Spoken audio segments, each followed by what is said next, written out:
आजाद जी, आपका बहुत बहुत धन्यवाद कि आपने मेरे को ये मौका दिया कि मैं इस कंक्लूडिंग नोट दूं।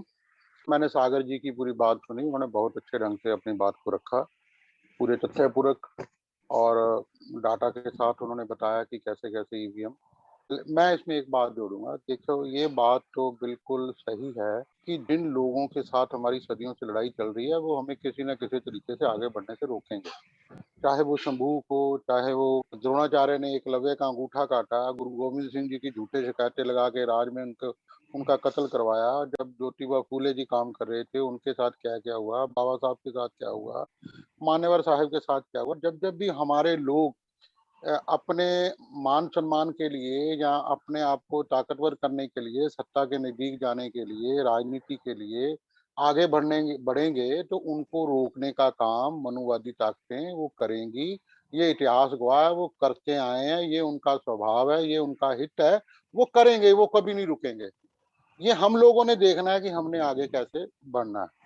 जब मत पत्रों पत्रों के जरिए वोटें डलती थी तब कांग्रेस यूपी और बिहार में वोटें डलने नहीं देती थी, लठमार खड़े कर देती थी, जबरी मत पत्र छीन के और उसके ऊपर ठप्पे लगा के बक्सों में डाले जाते थे।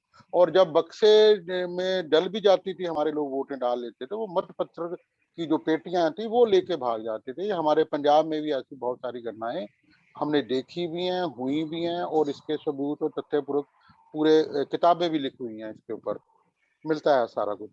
तो अब मत पत्र चले गए, उनको लगा कि अब टीएन शेषन ने जो थोड़ा बहुत सुधार किया, मान्यवर साहब कांशीराम के उद्यम के साथ जो चेतना जागी समाज में, दलितों और पिछड़ों में, तो जो राजनीतिक आकांक्षा उनमें जगी, वो आंदोलित हुए, सड़कों पे आए, और पूरे देश में एक नई बयार चली।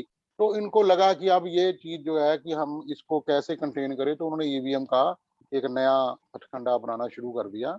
और ये बिल्कुल भी मैं ये नहीं समझता कि वो 100% सही है, उसमें कुछ कमी तो है और होगी ही, जैसा कि उनका स्वभाव है। तो मैं इसमें ये बात जोड़नी चाहता हूँ, ये ठीक है कि ईवीएम जो है वो गड़बड़ करती है और करेगी। ईवीएम नहीं करेगी, कल को नया रास्ता निकालेंगे वो उसके जरिए करेंगे। अब इशू ये उठता है कि हम ईवीएम को टैकल कैसे करें। ये मेन क्वेश्चन तो अब यही है ना हमारे पास। सुप्रीम कोर्ट हमारी सुनेगी नहीं। बीएसपी के सतीश चंद्र मिश्रा जी ने सुप्रीम कोर्ट में पीआईएल डाली। पीआईएल में बात ये हुई कि वीवीएफ की जो है काउंटिंग की जाएगी।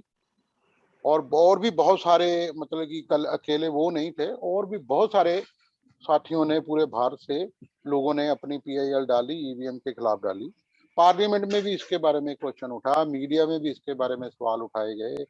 सरकार के ऊपर दबाव बनाने के लिए विपक्षी पार्टियों ने, संगठनों ने, लोगों ने, अखबारों में लेख तक आए, जैसे भाई साहब ने बताया बुक तक छपी हुई है।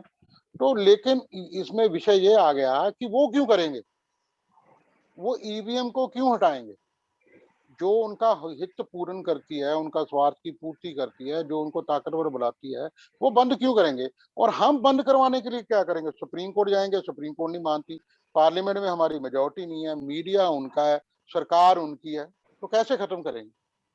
तो मैं पहले जो शुरू हुई थी बात, मैंने भी तब भी यही बोला था, अब भी यही बोलूंगा कि जो विचारधारात्मक तौर पे जो हम लोग हैं, उस विचारधारा को, बाबा साहब की विचारधारा को हम सब मिलके घर घर पहुंचाने का काम करें, लोगों को जागरूक करें, लोगों को एक संगठन के नीचे लेके आए, उसकी ताकत को बढ़ाएं। वो जब ताकत हमारी बढ़ेगी, जब हम मजबूत होंगे, हम यूनाइट होंगे, तो हम मोदी तो क्या, मोदी जैसे हजारों के साथ लड़ सकेंगे, उसको हरा पाएंगे।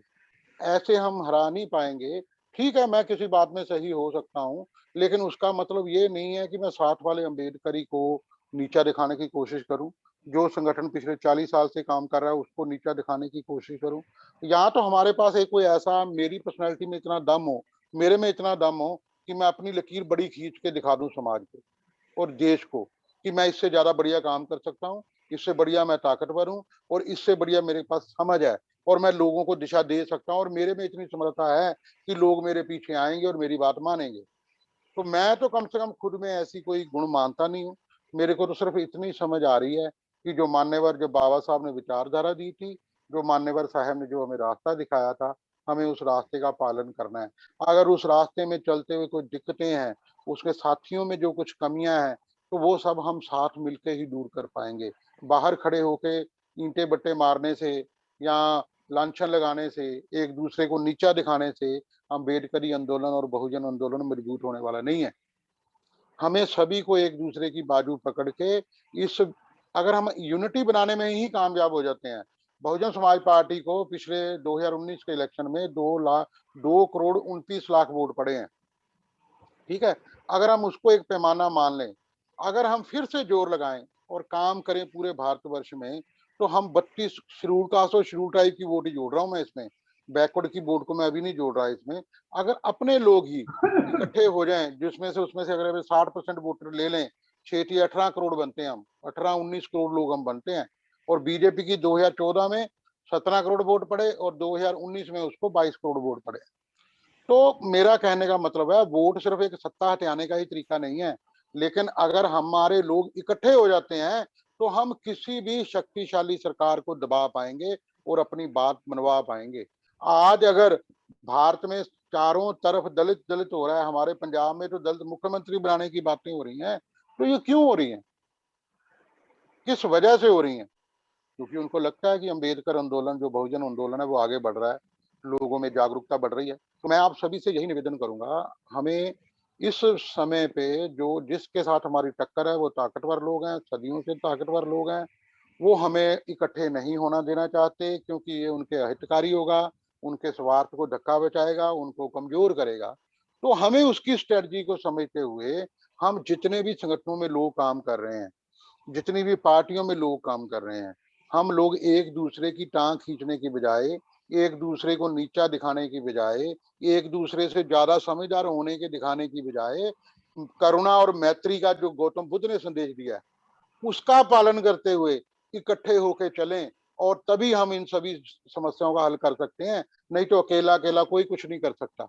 यही मेरा आप सभी से विनती है कि आए, हम अपनी जो निजी अपनी थोड़ी बहुत रंजिश है, या हमारी ईगो है, या हम कुछ सोचते हैं कि मैं सही हूँ दूसरा गलत है, ये भावना को हम छोड़ें, करुणा और मैत्री के भाव के साथ एक दूसरे की बाजू पकड़ें, साथ इकट्ठे होकर चलें। तब हम 32 करोड़ लोग इकट्ठे जब हो गए, तो मोदी की क्या मजाल है कि वो हमारी बात ना माने। या इस देश में कोई भी ताकत ऐसी नहीं है जो हमें रोक पाएगी। तो मेरा आप सभी से यही निवेदन है, और यही मैं अपनी बात खत्म करता हूँ। सभी को बहुत बहुत धन्यवाद। मैं अपनी बात बिना किसी लाग लपेट और किसी निजी से कही है, जो कुछ भी मैंने कहा है वो एक जनरलाइज कहा है मैंने, किसी को पर्सनलाइज नहीं रहना चाहिए। इन बातों से आप सभी का धन्यवाद। जय भीम, जय भारत। धन्यवाद सर। एडवोकेट रंजीत कुमार जी, आपके बहुमूल्य विचार आए हैं यहाँ पे, बहुत बहुत सादर धन्यवाद आपका।